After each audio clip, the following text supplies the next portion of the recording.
Hello everyone, welcome back to my channel. অনেকদিন পর আবার একটা ব্লগ নিয়ে আমি চলে এসেছি। কিছুদিন আগেই কলকাতায় ইন্টারন্যাশনাল ফিল্ম ফেস্টিভ্যাল হচ্ছিল, সেটা তো আমরা সবাই জানি। আর সেই ফিল্ম ফেস্টিভ্যাল দেখতেই চলে গেছিলাম আমরা।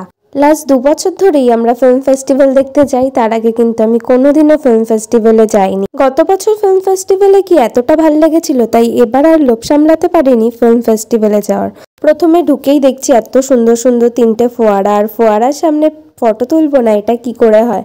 আমরা সবাই এক এক করে দাঁড়িয়ে পড়েছিলাম ওখানে ফটো তোলার জন্য। ওখানে বেশ কিছু ফটো তুলে নন্দনের দিকে যেতেই দেখছি এরকম এখানে সেলফি কর্নার করেছে, ওখানে অমৃতা ফটো তোলার জন্য দাঁড়িয়ে পড়েছিল।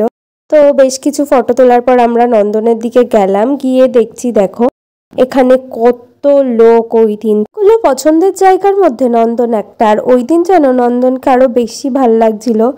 এত লোক আর এত সুন্দরভাবে সাজিয়েছিল, অসাধারণ লাগছিল সেই দিনকে দেখতে।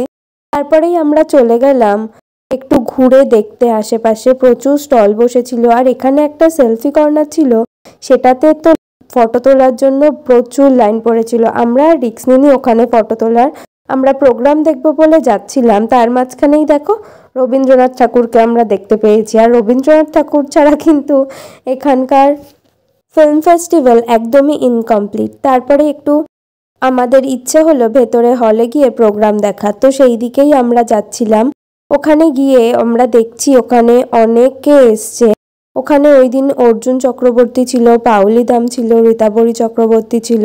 তো ওখানে আমরা উপরে উঠে বসে প্রচুর মজা করছিলাম, হাসাহাসি করছিলাম আর প্রোগ্রাম দেখছিলাম। তো অনেকক্ষণ ধরে প্রোগ্রাম দেখার পর আমরা বাড়ি চলে এসেছি। আজকের ভিডিওটা এই পর্যন্তই। ভালো লাগলে like, comment, share and subscribe করে দিও। ততক্ষণ পর্যন্ত টাটা, দেখা হবে পরের ভিডিওতে।